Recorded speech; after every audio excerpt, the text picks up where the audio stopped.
Azeroth, a History is recorded in Treaty 1 territory, the traditional territory of the Anishinaabe, Cree, Oji-Cree, Dakota, and Dene peoples, and the homeland of the Métis Nation.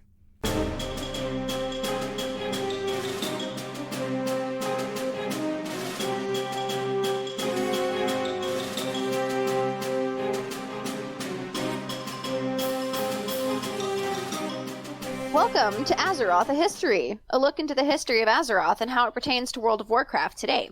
I'm your co-host, Bam Bam. And I'm your co-host, Tony. I should even say, I'm Lord Tony.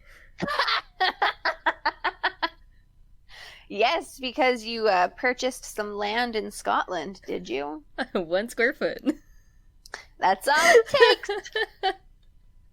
A fellow streamer friend started that kick, and a bunch of us hopped on it, and yeah. How much does 1 square foot of land cost in Scotland? It came out to like $50 Canadian with a discount code. Oh, that's great. Worth it. But yeah. But we're not here to talk about my lordship. We're here to talk about, there's a whole bunch of stuff that we've mentioned before, but we haven't, like, fully gone into detail. But one of the things in the book, Shadows Rising, was Nathanos, who we haven't actually talked about in depth He before. deserves his moment! Deserves his moment is a little bit, that's a little bit much, I think, personally, because I think I deserve my moment to punch him in the throat. Hey now. Criminals deserve their punishments, don't they? Exactly, and he deserves to be punched in the throat by my glaive. I mean, what? Anyways, it's time to talk about him. Alright, so first thing we're going to do is go back in time a little bit, before the Scourge, before the Lich King, and before and to the Alliance of Lordaeron. Through the magic of time travel! What's the Wayne's World thing? Woo, woo, woo. Yeah. Woo, woo, woo, woo! Party on.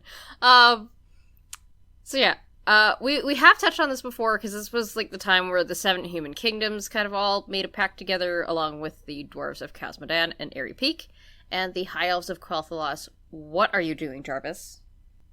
I definitely thought you were talking to me, and I was like, I'm putting lotion on my tattoo. What's the deal? I can multitask.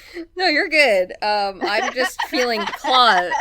I'm feeling claws in my legs, and he needs a trim.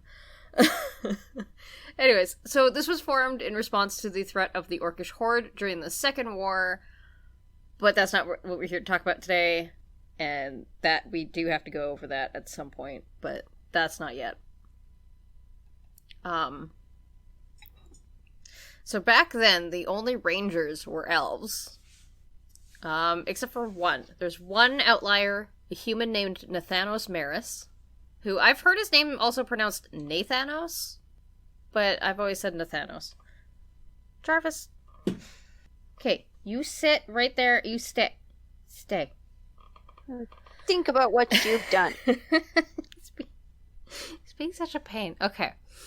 So Nathanos was allowed to join the ranks of the Forest Riders at the command of Sylvanas Windrunner, who was Ranger General by then. And he also rose to the rank of Ranger Lord, which was like, that's the next step below the Ranger General. So there's 4 of them at the time, I think. Moving on up. Pretty much, yeah. So this was partly because he was a very skilled tactician. He led many victories of the Alliance, but Sylvanas also had other reasons for keeping him close. Most of the other rangers in the Forest Riders were against any humans in their ranks, including Lorthamar, and even the Crown Prince Kael'thas wanted him out, but Sylvanas defied all of them. Because she loved him. Aww. Mm-hmm. And did it for love. Pretty much, yeah. And Yeah, it's kind of nice going back to, like, that part of the story, which is nice. There's a short story about Nathanos that includes a bit from, like, his earlier life. He's staying in his family's home within Lordaeron, which is now Eastern Plaguelands. And Sylvanas comes by to collect a report from him, and she ends up spending the night. Yeah, she does. Mm-hmm. Remember, though, this is a rated T for teen game. Brown chicken, brown cow. Censored. She also met his young cousin, Stefan Maris, and she ended up gifting the boy a gold coin to hang on to until Nathanos decided he was old enough to buy his first sword. Cute. Yeah. So that was, like, kind of shortly before the Second War. And aside from the actual war happening, not much else really happened specifically for Nathanos for a little while. So, nothing else really happens for Nathanos until the fall of Strathome and the Scourge made their way through the kingdom. Nathanos stayed stationed at his family's home, and because he didn't feel welcome in Silvermoon, and this ultimately led to his death by the Scourge, and him becoming an undead ghoul under the control of the Lich King. Well, that's a turn. That's a turn of events. Mm-hmm. Then came Sylvanas being freed from the mind control of the Lich King, and the weakening of his hold over the entirety of the Scourge. Sylvanas ended up searching for him, accompanied by 2 of her Dark Rangers. She found him, an undead slave to his master's will. What do you want, Jarvis? Why are you back? Nope. Oh god, it's like they're teaming up. Mine's being a dingbutt too. Oh, fucking pets. All he could think about was how they'd serve his master, and he was thinking about letting their hatred be their weapon as it was his own. So, like, he wasn't actually armed at all. He was just dead. Filled with rage. Pretty much. Something was different about the 3 beings standing before him, though. He sniffed, and they were not elves, and they weren't human. They were dead like him. And Sylvanas saying his name brought recognition in his mind to his own name. And she says it a few times, and he's eventually back, he's back. I wouldn't necessarily say back again, actually. His will was his own again. Except not exactly, because it had always belonged to Sylvanas in life, and now it would in death as well. Oh, she just got that magic pussy. She must. Sylvanas ordered him to stay at his home, in what was now the Plaguelands, and he kind of recruited Horde adventurers to fight and steal, he got them to steal the Quel'Thalas registry, from, a nearby, kind of town, I guess, with strict orders not to read the file. He also ordered them to fight the Scourge, the Scarlet Crusaders, and the Tyr's Hand as well. The Alliance did eventually take notice that, he died, but no body was ever found. What's up with that? So... Got used for stew! Can't pass up fresh meat. Ew. No, that's not what happened. No, that's definitely not what happened. He was there. He was just undead. Less fresh then. Ew. Oh, gross. Ew. Oh, fine. So our good old friend, Master Matthias Shaw, ends up sending 5 agents to go investigate, what's going on. Only one of them comes back, and he's babbling about, Nathanos, and he mentions the word Blightcaller. And so Alliance adventurers take up the investigation, and they go and find out that Nathanos is indeed Blightcaller, a champion of the Banshee Queen. Oh, shit! Mm-hmm. So Bolvar Foredragon and later King Varian Rin...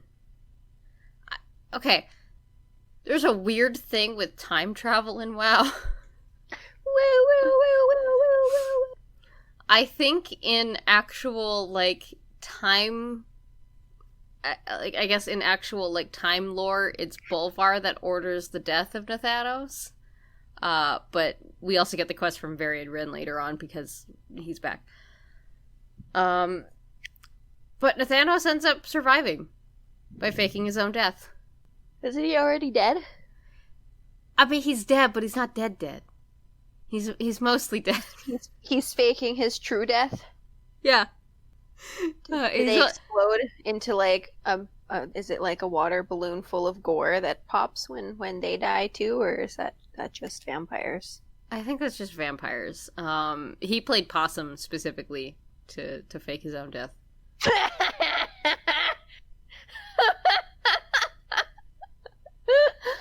Oh, I love possums, man. They're so cute.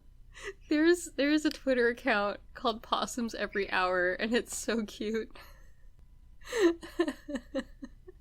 And everyone should follow it because they're so cute. Oh, it's so precious. Okay. So, after the cataclysm and the attempt on his life, Nathanos moved to the Undercity where he trained rangers.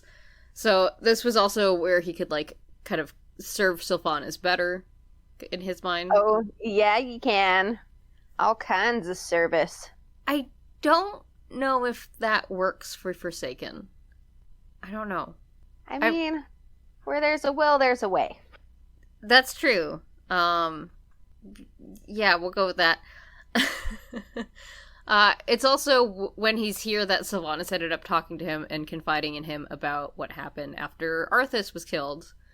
And he's the only person that she ever confided him in about, throwing herself off the top of Icecrown. Yeah, that's a moment. Some intense stuff. His own reflection on her pact with the Valkyr also showed that, like, if push came to shove, if she needed to spend eternity, like, damned, basically, he would do it out at her side. So, he's, like, supremely devoted, I guess.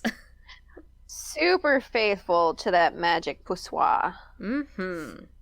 That would not come to pass, though, because then, later on, the Legion started to invade Azeroth. Yay. Shocking! Right? So, Sylvanas summoned Nathanos to take part in a ritual that would make him stronger. He walks into a room to see a paladin bound on an altar, across from an empty slab, and there's a Valkyr standing nearby. He also wondered, like, if this ritual could be done for him, could it be done for all Forsaken? And, it's explained to him that, like, it needs a sacrifice of flesh akin to your own, and it also takes a lot out of the Valkyr.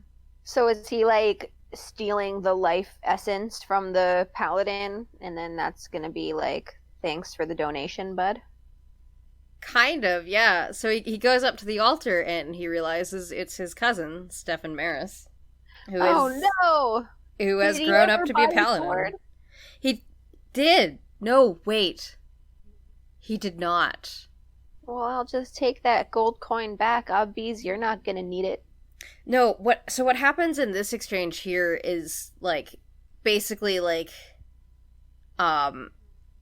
Stefan is like, oh my god, I can't believe this has happened to you. And then he goes on about how, like, after he found out what happened to Sylvanas and Nathanos, he threw the coin in the river.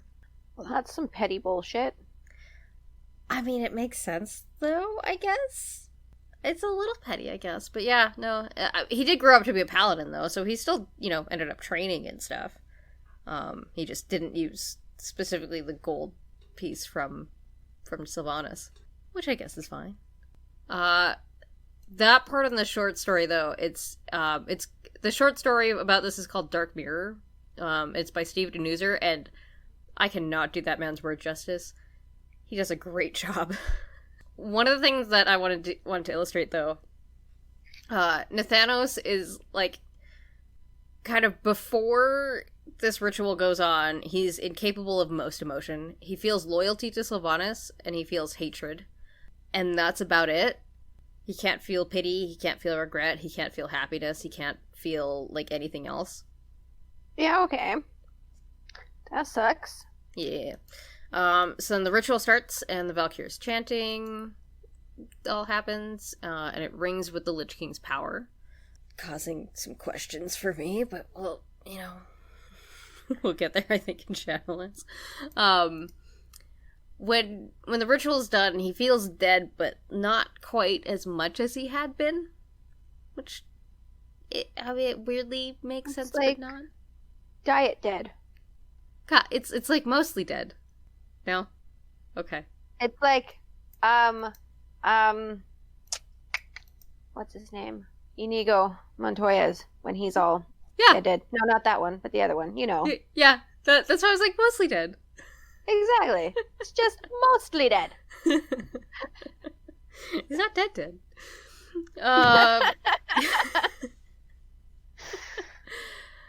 So the Valkyr is, like, kind of kneeling in the corner nearby, and she's lost a lot of her strength.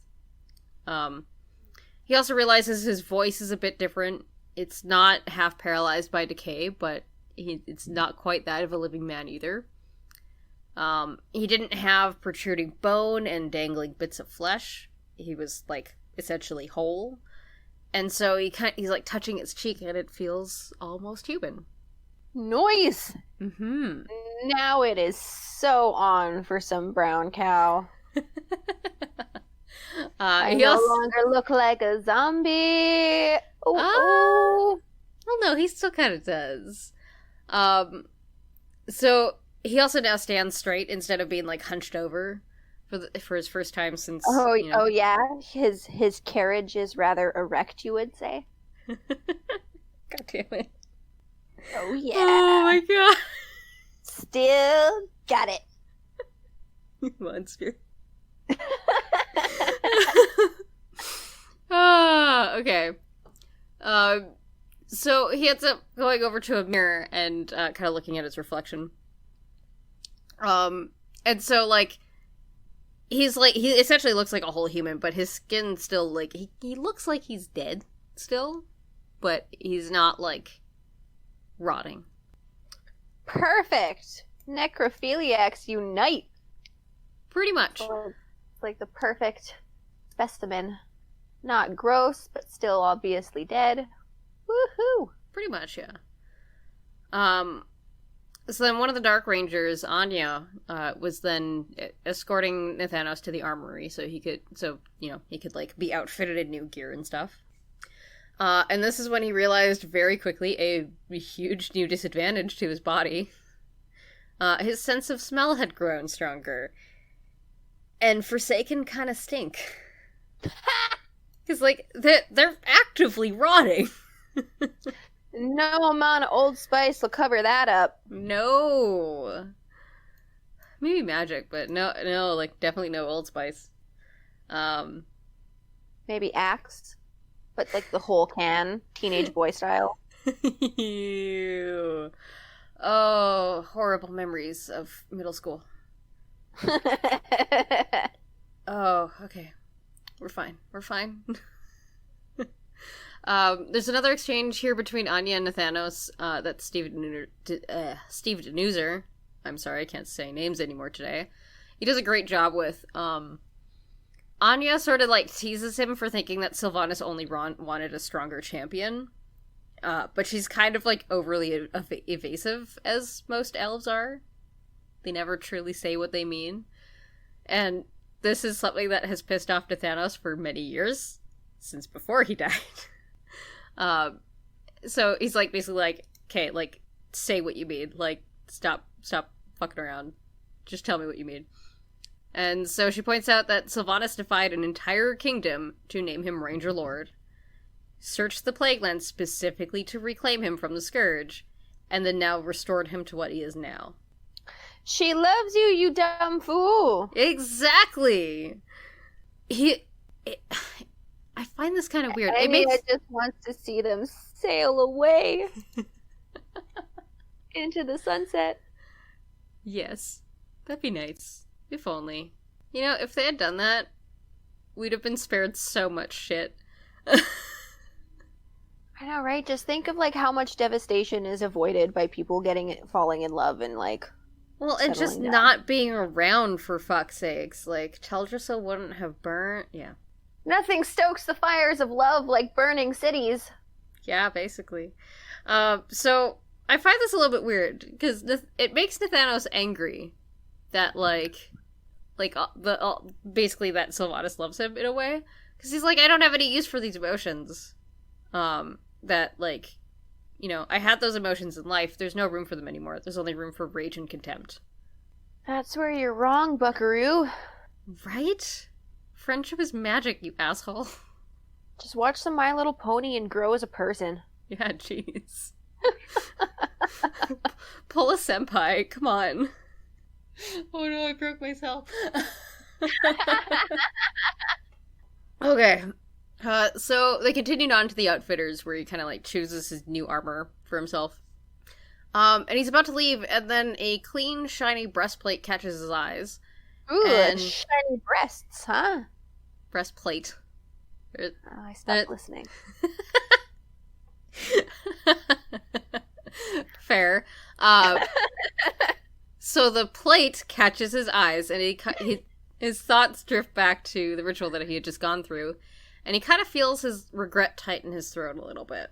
I thought what's-his-namesies couldn't feel regret. Not before the ritual. Well, then maybe he can feel love, the dum-dum. He can, he just doesn't think that he has any need for it. Yeah, right? That seems to be pretty short-lived, though. Like, the whole regret. Because we next see him at the funeral of Vol'jin after Sylvanas is named war chief. And he's dealing very quickly with the demons revealed by the Illidari newcomers. And then he leads horde adventurers to Stormheim on the Forsaken Fleet.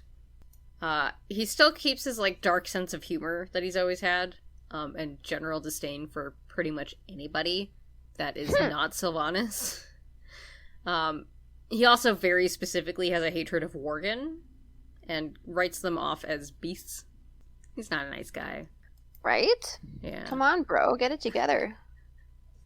So as the Alliance makes their way into Stormheim, and they attempt to bombard the Forsaken ships, Nathanos puts Sylvanas' safety above all else.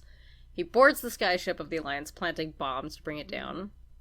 He even wounded the Worgen leading the Alliance charge into Stormheim as well. While that's happening, Sylvanas takes off to do whatever she's come here to do, which I think we talked about a little bit. I don't fully remember.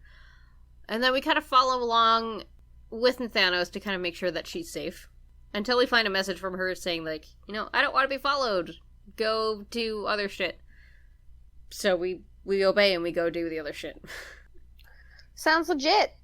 We don't hear from him again, aside from some PvP stuff in game. And then after Sargeras is defeated and he stabs a planet, Nathanos gets sent out to go see what the goblin miners are up to in Silithus. So that's with the Azurite and all that. Alright. So we're about to get into the events of Before the Storm, but before we do that... Is it time? It's time for the auction house! Woo woo! If you like what we do, consider donating through our Patreon at patreon.com/senpaiandbambam. If you're unable to do that, we would also appreciate a review on Apple Podcasts, Podchaser, oh my god, English, Podchaser, or any other podcast service that you use. It helps open us up to a wider audience. You can also share us with your friends, your family, your guildies, your skip the dishes delivery guy, your Uber Eats delivery guy, you know, whoever's bringing you food.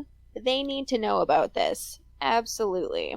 You know, I think you actually can text your Uber delivery driver. I don't think you can actually text your skip driver. Right? I think they have to text you first, but I mean, if they open that door, you best be sending them links. Be like, thanks for the pizza. You should check out this podcast.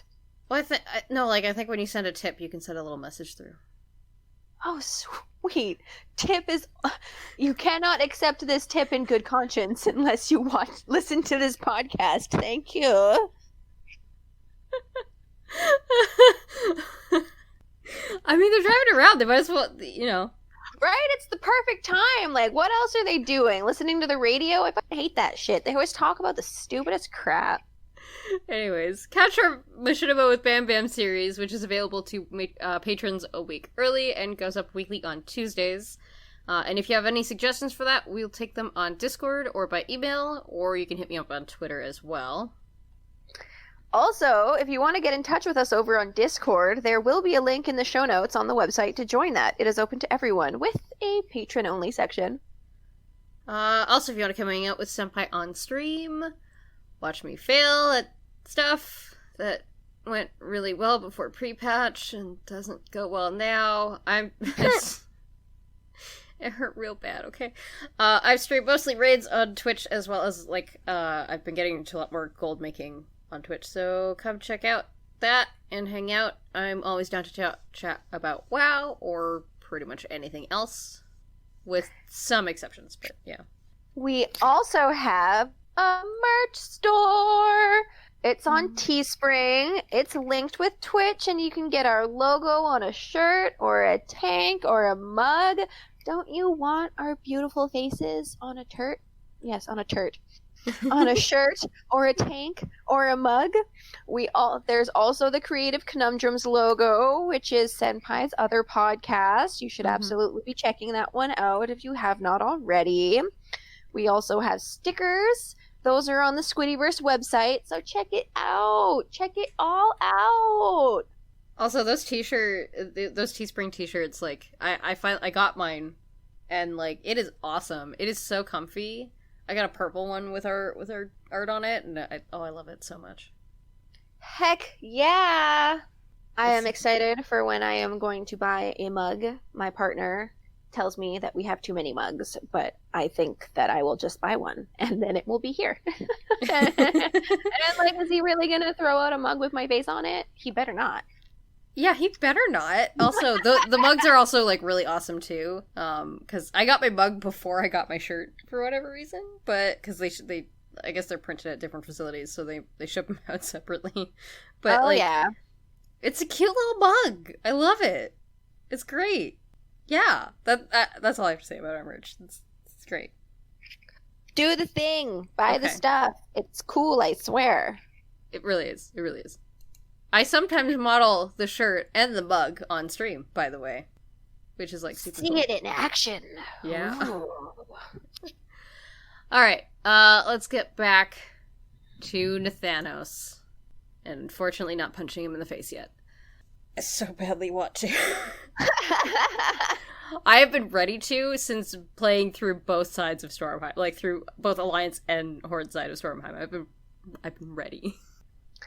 Oh yeah, sharpening them knuckles. Just sharpen all of the warglaives. Just all right. Let's do this, motherfucker. Shred some things. So Before the Storm is the lead-in novel to Battle for Azeroth, which we got to, I think, most of what happened in the novel, just through kind of happenstance. We also haven't fully gone into a lot of it. Mostly because it didn't involve certain people, or it involved different people that I hadn't touched on yet. So, with Sylvanas being busy in Orgrimmar as war chief, there's a power vacuum that has been created in the Undercity. And so Nathanos informs her that, hey, there's this, council that's been formed to, kind of take care of everyday business for the Forsaken. And she's, not happy about it. But she's like, alright, yeah, go for it. That can happen. I'm sorry. You're off in another land. You're on another continent. And shit needs to get done. Let other people, take care of it, right? Anyways. No, she needs to be the only vacuum. That was, super dirty.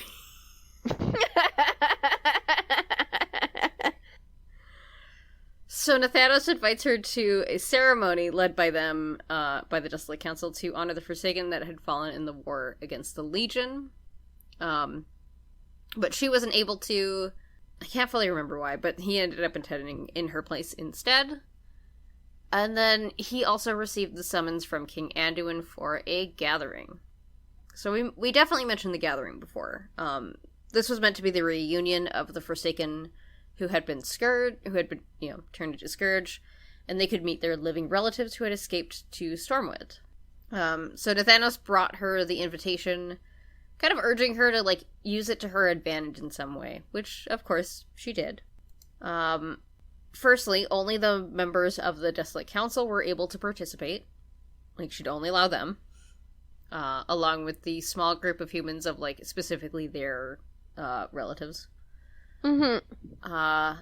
There was also an agreement not to touch a single member of the opposing faction if something went wrong. Which, I'm gonna give her credit here. Sylvanas did follow that.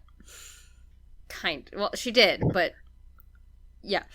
Some of the council members ended up leaving because their relatives were just, like, they had kind of shown up and then kind of saw, I guess, the Forsaken and were like, I can't do this, and then they left. So then the council members ended up leaving, like, disappointed and hurt.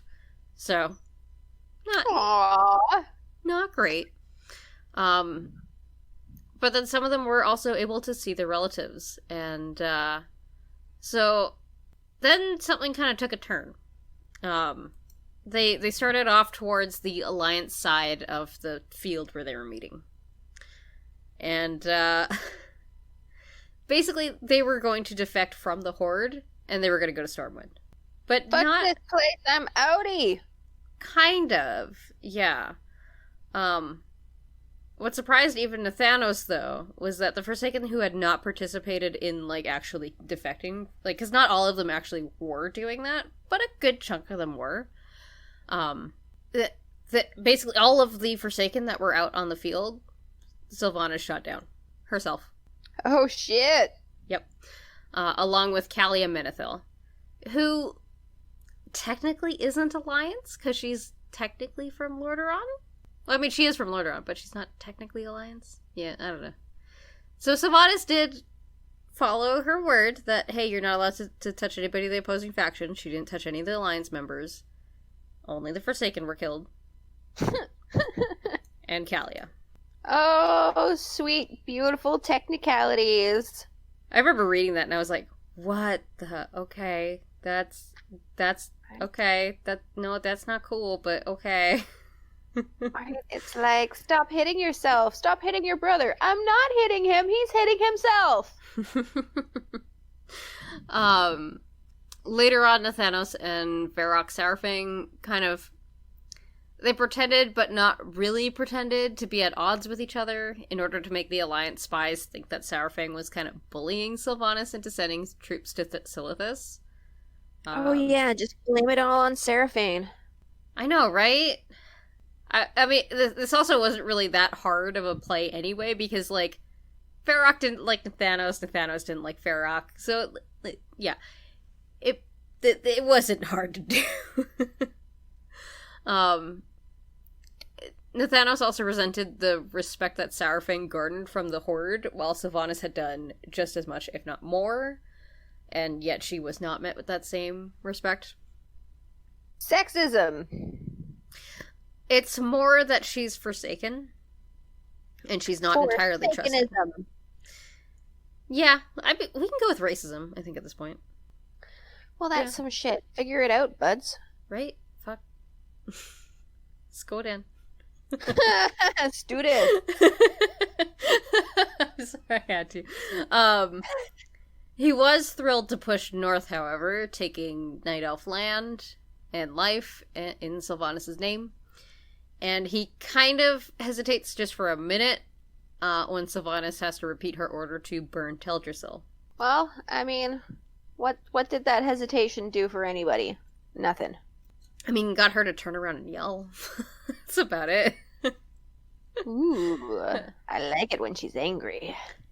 I think it was more that, like, he's like, I just want to make sure I heard you right, but he didn't actually say it, and then she automatically just yelled it louder. Burn it to the ground! Technically to the sea, because there's no actual, like, well, I guess there's some land that comes up, and then it's the tree. Okay. Never mind, ignore me. So the next step was clearly the Alliance was going to be heading for Lordaeron and Undercity. He led an assault along with Lorthamar against the Alliance as they moved through the grounds of Lordaeron. And then they were forced to retreat into the throne room, where Sylvanas hands him her bow and kind of buys time for them all to retreat. She meets him and the other leaders on the Zeppelin flying away after, confronting Anduin and Jaina and all them, and then blighting the entire fucking city. Oh, the decisions there. Yep, some choices were made. Like, I love the way they're writing it. I really do. I don't like the decisions that Sylvanas is making in particular. Come on, girl, get it together. Make better choices. Right? Yeah. Going through this in hindsight, too, is very, like, I want to punch you. So violent. Hey. She called the Horde nothing. I was ready to... Other news. I'm watching snow happen. Oh my god, it's snowing?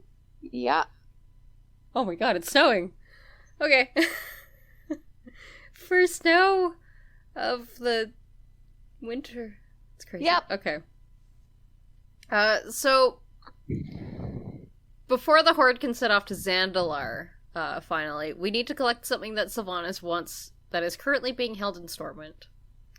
So she orders Nathanos to lead the charge into Stormwind and rescue Talanji and Zul from the stockades. Get him! Save him! Later on, when we're in the city, we also get a few conversations with him and an orc woman. I should say, when we're in, like, Dazar lore, we get a few conversations with him and an orc woman who we haven't fully talked about just yet, and so I'm not naming her yet. She also deserves her own episode. Like, mystery orc woman. I mean, people who know the lore will know exactly who I'm talking about, but yeah, we haven't talked about it on the show yet. Oh, cool. So it's just me who doesn't get to know. How nice. Sorry. But also not. She definitely deserves her own episode. But she does point out to him that, like, he has a zeal that seems to be more than just his loyalty to Sylvanas. And so he kind of admits to her that, like, when the Alliance first rejected the Fallen of Lordaeron, when they first became Forsaken, and instead hunted them, he vowed to hunt the Alliance in turn. So it's also a little bit of revenge that he's got. Revenge boner. Yeah. So he oversees a lot of our Horde war campaign. And he also directly orders the takeover of Timberfell Outpost in Tiergard Sound. He orders the transformation of a Kultiran captain into a Forsaken, and helps us look for the grave of Marshal M. Valentine. He's been busy. Oh yeah, very busy. So when we don't find the body of Valentine, he has us use a Tide Sage that we recruited earlier to find the body that was lost at sea. Because Valentine actually died in the Second War at sea, along with somebody else that we're going to mention right away. So Lillian Voss ends up helping us actually recruit the Tide Sage. He's ill when we first find him, and he ends up dying before he can fully, like, actually help us. But before he dies, he asks, like, hey, when you turn, you're no longer sick, right? And makes it very clear that, like, he's about to die, but I'm cool with coming back as, what you are. So, so we do.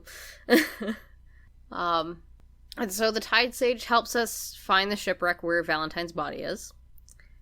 And it does take some searching, but we're able to find Valentine's body as well as Derek Proudmoore's body.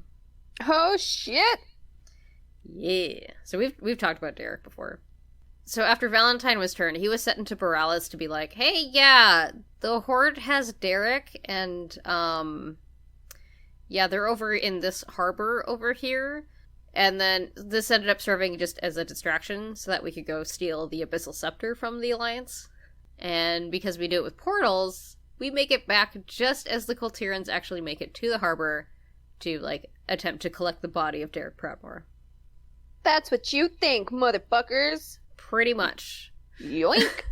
So then Nathanos uses the scepter to destroy the Kultiran ships, and then we inform Sylvanas of the goings-on and the success of the mission. So yay! Woo!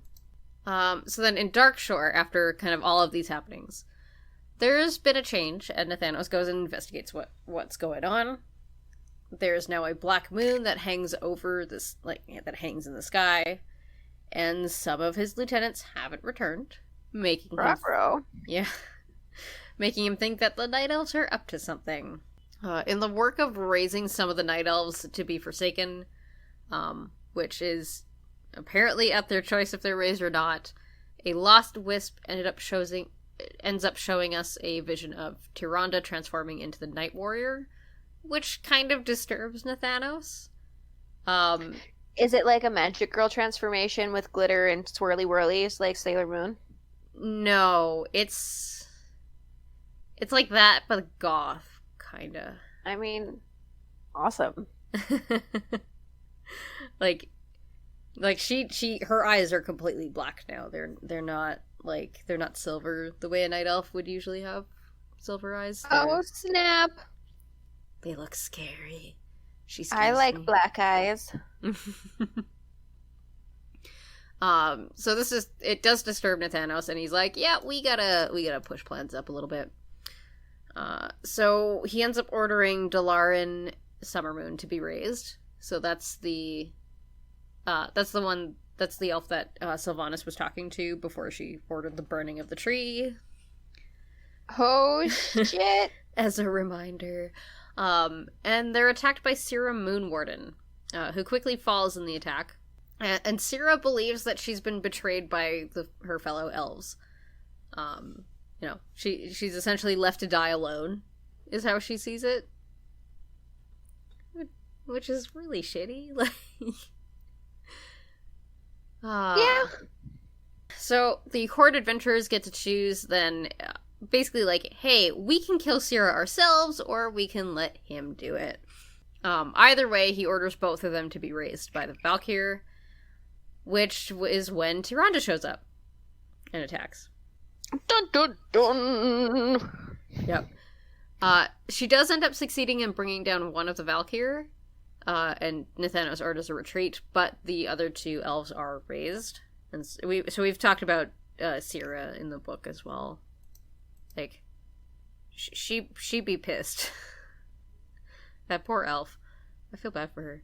He continues to order more attacks into Kul Tiras as part of the war effort, which also included moving against there's that bait attack in Nazmir, while the Alliance move in on the south end of the city of Dazar'alor when we raid the city.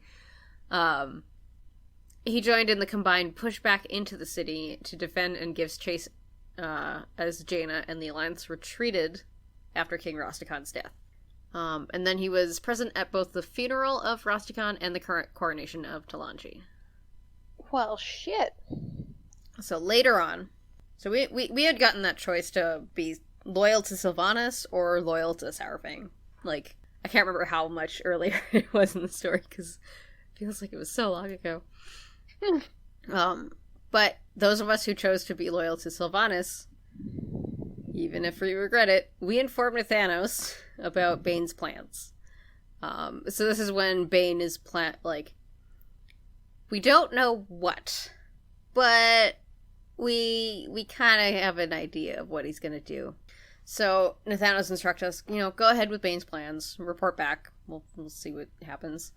At which point we report back that Bane, along with the Tide Sage, our new Forsaken Tide Sage, we released Derek Proudmoore into the custody of the Alliance. Well, that's nice. Yep. Sylvanas later calls a gathering, but with all the leaders, where she announces, yeah, we know this happened. I'm not happy. So Nathanos is, just aiming a bow at the Tide Sage, because he's we're pretty sure you're guilty. And then Bane tries to kind of step in to get him to not kill our poor new Tide Sage. And he's like, no, it was me, I'm sorry. And so Nathanos still kills the Tide Sage. Yeah. Oh, damn. Iron fucking fist here. And that's when Bane is, jailed and yeah. So Sylvanas orders the ships off with Nathanos in charge, with an artifact that is key to Sylvanas' plan. We haven't talked about that artifact yet, but that also deserves its own episode. It's a complicated thing, and I don't know when we're going to get to it. I think it's going to be a while. Nathanos basically uses it as a guide to a part of the sea where Ashara's use of the Tidestone brings down both fleets into Nashatar. So the Horde kind of regroups a little bit as we do, and he kind of cryptically walks off with the artifact. And we don't see him again for a little while. He also walks right into a wall of water. Wow. Like, he doesn't walk anywhere else. There's this, there's essentially, the sea, and then there's the, complete drop, vertical drop into Nashatar, and he just kind of walks off into the wall of water, and we're like, where are you off to? Okay. That's interesting. So, we don't see him again for a little while, unless you're loyal to Sylvanas. We meet up again to let him know that, hey, there's a plan to save Bane. And he's like, yeah, go ahead, but, keep the war chief in the loop. And then later on, the Sylvanas loyalists are called to Orgrimmar, along with Nathanos and Eitrig, an orc who's loyal to Saurfang. We end up bringing him to Nathanos in shame, which is, awful. I think you watched this part of Game of Thrones, where Cersei is, walking through the streets, and she's just being chased in shame. Shame. Yeah, it's shame. It's that scene. Oh, shit. But with Eitrig. And, it's so heartbreaking. And I wanted to switch sides, but I couldn't.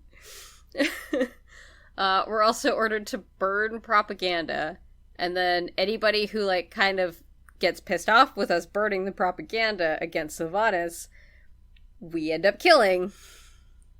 Because Iron fucking Fist. And he also orders the sabotage to the siege weapons and, rally the army, basically. After Sylvanas kills Saurfang and sort of pieces out Team Rocket style. I'm not wrong. Though, she had way more success than they ever did. Nathanos orders the loyalists to meet up with Sylvanas at her family's home out in Quel'Thalas. I kind of like this moment. We go meet up, and they're both there talking, and they kind of wish each other a safe journey, and he leaves, and he also calls her my love. Aww. So I was I was kind of happy to see that. That's kind of cute. So maybe he softened up a little bit. Probably not, actually, but, there's hope. Maybe. Not a lot of hope, but there's hope. So then comes the novel, which leads up to where we are today. So, it's now been a week since pre-patch, but the pre-patch events have not actually happened yet.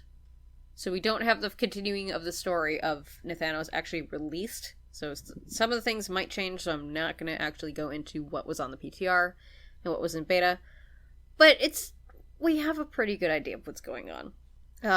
But going back into the novel, the first thing I skipped over was the price that he had to pay to get the shrines destroyed by the Widow's Bite. He ends up handing over a tarnished badge. This was the badge of him being a Ranger Lord in the Forest Riders, given by Sylvanas herself. Okay. So, that's a hefty price. Yeah. Right? Shit! I'm also kind of amazed that he still had that on him, considering he's I don't have a use for such emotions as love and caring and shit, and yet you still had that? Okay. Sure, makes sense. You can't question male emotions. The fact that they exist is pretty questionable. That's true. Yeah. Which sucks, but whatever. Later on in the book, I mentioned that Bonsomdi was kind of messing with Nathanos, but I couldn't mention exactly how yet. So Sylvanas is kind of like standing there, and a coin falls into the water in front of him and kind of close to him. So he picks it up, and as he stands up, he's met face to face with the ghost of Stefan Maris. His one true regret. And he kind of buys it for a little bit until Stefan actually mentions something about how Sylvanas is not going to be allowed to win. And then he realizes, oh no, it's Bonsomdi. He's just tricking me. Yeah, so the coin wasn't even real. That was just part of Bonsomdi fucking with him. What a dicky dick. I mean, for all that Nathanos has done, I think that's par for the course payback. So yeah, he escapes, goes back to Sylvanas' side, informs her of the loss, and then makes his way back to his home in the Plaguelands. And that's where we're at the current story, before pre-patch, but also still technically now into pre-patch has gone live, but we haven't gotten the story yet, so we'll see what changes when they fully release it, if anything. Oh snap, I'm biting my nails. It's exciting, and I will tell you off air what I think is probably, or what was on the PTR at least. And we'll update later when it finally does go live. I don't know when that's going to be, but we'll see. So trivia. So Nathanos used to be a quest giver before Cataclysm, and Alliance players could go form a raid and go and kill him in the Plaguelands, which led to a lot of world PvP, because a lot of Horde would be like, excuse me, you're killing our guy? No. How dare! Exactly. All of his, like, kind of irritated click quotes. So, like, when you click on a character, they'll say different things. Okay. If you do it enough, they start getting irritated with you. So all of those quotes are things that he would yell at Alliance in battle. He was definitely quite an ass back then. He still is. Also, like, one of his things that he says is, like, once we get to Zandalar and we're named Speaker of the Horde by Rastakhan, we get, Speaker of the Horde. Like, just such... Oh. I cannot tell you how much I want to punch him. I cannot wait to punch him. Yeah. So, you can also find him as Nathanos Maris. There's, like, these time-walking instances. And there's this one that's Old Hillsbrad Foothills that takes place, like, way before the Scourge ever showed up. And you can actually find him in Old Hillsbrad Foothills. He doesn't talk. He's just there. Chilling out.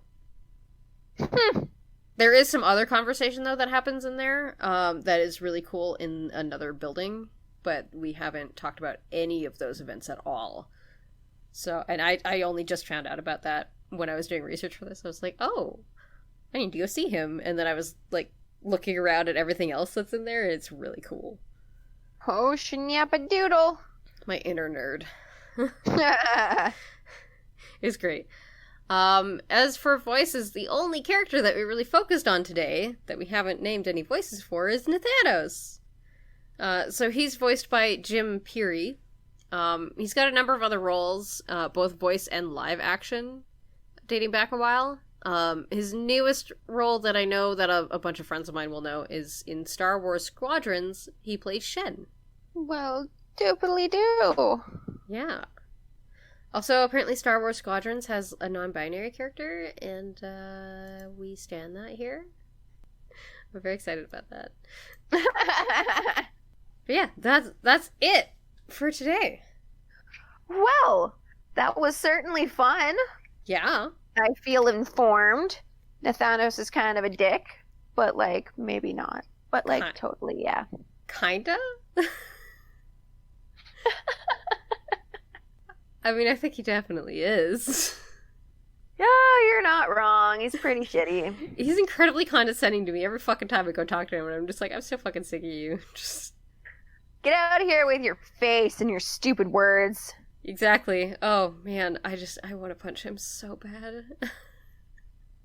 Both as Horde and Alliance, I don't really care. I just want to punch him so bad. But yeah. All right, we would like to thank the Winnipeg Public Library.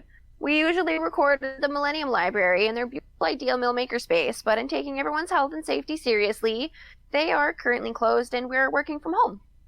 Our intro and outro music is by Kevin MacLeod, and you can find all of his work on his website, incompetech.com. And our Amazeballs artwork is by our good friend Ben Hoffer. His Instagram is Scorpiosoka7, if you would like to check out more of his work. And he's opened up commissions, so follow him for more information about that. I've seen the models he makes. They're kind of next level.